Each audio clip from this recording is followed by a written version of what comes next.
What are the top 3 reasons that you may need a C-section unplanned once you're in labor? Hey moms, I'm Dr. Shaunna Mason. I am a board-certified OBGYN practicing here in Houston, Texas, and I would say this is probably the most asked question that I hear as women near the end of their pregnancy and are approaching their due date.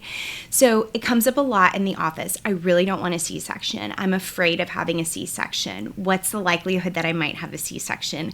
I think these are all different versions of the same questions and the underlying fears that come with having a baby and not really knowing what your body can do. So let's go over the top 3 reasons that people need an unplanned but maybe not emergency C-section once you are already at the hospital having your baby. And this is more likely to happen when it's your first baby, but this can actually apply to any of your deliveries, although the chances of having a successful second, third, fourth vaginal delivery are very, very good. But these same reasons apply to when labor and delivery just aren't going the way that we had all hoped they would go. So one of the more common reasons that people need a C-section once you are already in labor or actually even being induced is that we just cannot get you to 10 centimeters. We cannot get to the finish line where we can even start pushing. And I would say this is the more nuanced situation some women find themselves in once they're having their baby, and is often kind of difficult to explain or even prepare for because it's very individualized. The tools that we use, our success rates are all dependent on you, your body, and your baby. So it's sort of hard for us to take you down different pathways until we're actually in it and we're individualizing the care for your labor that day. So what that means when we can't get you to 10 centimeters is called arrest of labor. And this means contractions are coming, but we do not continue to see dilation. And what we usually see is moms get stuck along the way. So if you come in and you're 5 centimeters and your labor is, going the way we hope, and then all of a sudden we get to 7 or 8 centimeters and hours go by and we don't see any more cervical change. And this is really frustrating because, we were on the track to having that vaginal delivery, and now we're having to work to troubleshoot.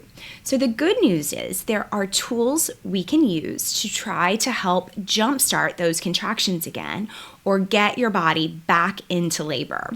And so those tools are Pitocin that we can give you in your IV. This is a very similar form of the hormone that our body makes naturally called oxytocin, which is what helps to really bind those receptors at the uterine muscle and build up those contractions. So that's something that we can do at a very low rate to try to remind your body that it is trying to have this baby. And often that's very successful. We can also slide a little catheter up into the uterus in the fluid that is still surrounding the baby's water bag, and that is called an intrauterine pressure catheter, or an IUPC is kind of what we call it, what it's known as on a labor and delivery unit. And that actually measures not only the frequency of your contractions, but the strength. So it really helps us know, are these contractions coming? They're just not quite strong enough to get us to the finish line. Or is that really not our problem and we need to be troubleshooting other things? If your water hasn't broken yet, so sometimes those water bags are really, really strong, and it doesn't always happen like it does in the movies. And so sometimes releasing that pressure with a little tool called an amniotic hook, which looks a lot like a crochet hook, your doctor can release that fluid, which can accomplish 2 great goals that might help get us back into labor. One, the release of that fluid allows for your body to build up some of these other chemicals that help labor, known as prostaglandins. And those are released whether your water breaks on its own or your doctor breaks it in order to help labor move along. And we need those chemicals circulating in our body and binding to those receptors to try to help that uterus get strong contractions again. It also allows the baby's head or hard skull bones to now be pushing against that cervix. So instead of there being a little water bag there, think about it as a water balloon, isn't as strong as hard head bones. So as your contractions build up, or if they were already really strong, eliminating that little water balloon sometimes gives us that mechanical pressure from the baby's skull bones to help stretch out that cervix even more to get us over that stuck area and on the way to 10 centimeters. So that's what we mean by sometimes we can't tell you exactly why the labor curve might be stuck along the way or what tools we might recommend, but kind of knowing them and being prepared for that conversation can help you know what your options are and have good conversations with your doctor about the pros and cons of each of those. Now, some people worry about their water being broken because they're worried about being on a clock. And that's actually not true. I would say that's one of the myths of labor and delivery. Eventually, yes, if we have tried everything and your water is broken for too long, it can increase your risk of infection. But when we are using it to restart labor, so you are already on your way to 10 centimeters, we just happen to get stuck along the way, it can be one of the most valuable tools we can use to help remind your body that it is trying to have this baby vaginally. We want you to have this baby vaginally, right? So don't be afraid of a clock starting if you're already in labor. Sometimes just, again, that mechanical pressure from the baby's head and those prostaglandins are all we need to jumpstart things again. So let's jump on to the next reason people might need a C-section they weren't expecting when they're already in labor. So I would say this is one of the more frustrating reasons to need a C-section, and is actually the reason I personally needed my first C-section, is arrest of descent. And what this term means is you have made it to 10 centimeters and labor has gone exactly like we needed it to, but you start pushing, and we push, and we push, and we push for hours, and the baby just will not come through the birth canal. And that is really frustrating because you've already been through labor and you've now already been through the hours of pushing, but then we're not successful. But unfortunately, this can be a cause for concern if we have given it a lot of time and you are a mom who is pushing very well, but the baby isn't coming, can be a sign that maybe the baby doesn't fit through your pelvic bones. And sometimes that's because the shape of your bones is very narrow, or maybe the space between your pubic bone and your tailbone is very tight and babies just can't maneuver themselves through. Sometimes it's because the baby is larger than we were expecting, right? And we don't want the head to come out and the shoulders to get stuck. That is an emergent complication. That is our worst fear because we have a very tight space and a very normal or bigger size baby to maneuver through that without causing additional injury to the baby's nerves or bones, or injury to your pelvic organs, right? And so our worst day is when we find ourselves in a shoulder dystocia. And sometimes we can't predict that and we just have to take care of you and get your baby here safely. But sometimes when you've been pushing for a long time, we can suspect that maybe there's a size fit problem and we should decide on a different, safer way of getting your baby out. Sometimes it's also just the way your baby is positioned in the birth canal. If babies are looking up at the ceiling, sometimes they can't tuck their chins in quite like we need them to in order to fit through those pubic bones as well. When babies are turned looking down at the floor, they can tuck their chins in and kind of tuck their bodies in so they can more safely descend through the birth canal. So sometimes when babies are turned in a certain way, they just can't maneuver themselves into position. And we can try to rotate them, and sometimes we can put you in different positions to try to facilitate that rotation, and then we can start pushing again. But sometimes your baby has picked their path of least resistance based on their size, their position, and your pelvic bones, and we can't do anything about that.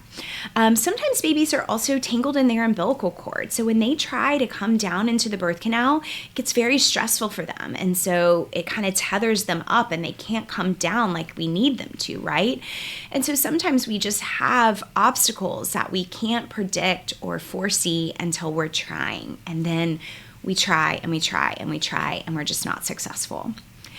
The last reason that you might need an unplanned or unexpected C-section once you are already in labor is your baby doesn't tolerate contractions. And this is known as non-reassuring fetal heart tones.